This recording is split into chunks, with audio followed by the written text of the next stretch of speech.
مش كل مر قهوة، ولا كل حضن شهوة، ولا كل بتكون وجع، ولا كل صاحب بيكون جدع.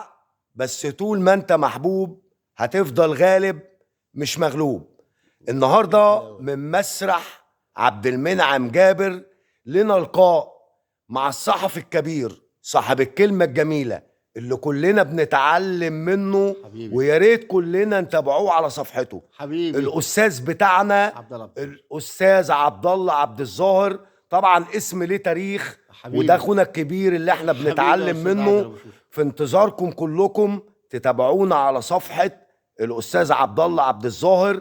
طبعا ده صانع نجوم حبيبي، وهو اللي بادئ مع كل النجوم العالم العربي. أستاذنا الكبير أستاذ عبد الله عبد الظاهر، تحياتنا ليه. تحيات من المتوكل على الله النجم عادل ابو شوشه، والمخرج سامح السعدني، والملحن ناصر عبد الكريم، ومنقصة العمل بالاجماع. بنحيي الصحفي الجميل الاستاذ عبد الله عبد الظاهر وبنرحب بحضرتك. انا بشكرك جدا على المقدمه ديت، انت بليغ، وقلت لك قبل كده انت تملغ من البلاغه والفصاحه ما لا يملكه غيرك.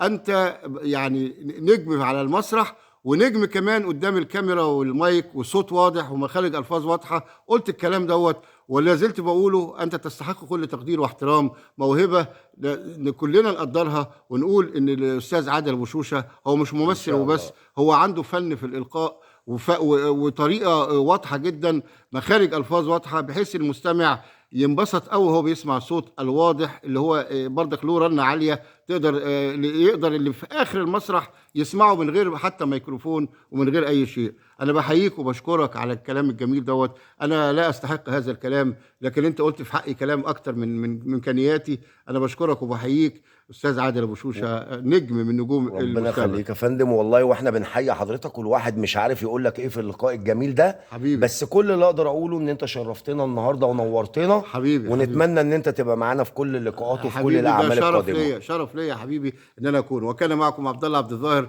عضو في نقابه علميين. انا بشكرك على الكلام الجميل دوت، وان شاء الله باذن الله كل الدعم والتقدير لكل الممثلين الموهوبين في مسرح منعم جابر، وفي الفرقه معاكم وفي الشركه معاكم. ان شاء الله نتمنى التفوق دائما، وان شاء الله يوم الاحد والاثنين هيبقى عرض يكسر الدنيا للمخرج الكبير سامح السعدني والملحن ناصر عبد الكريم. شكرا لكم.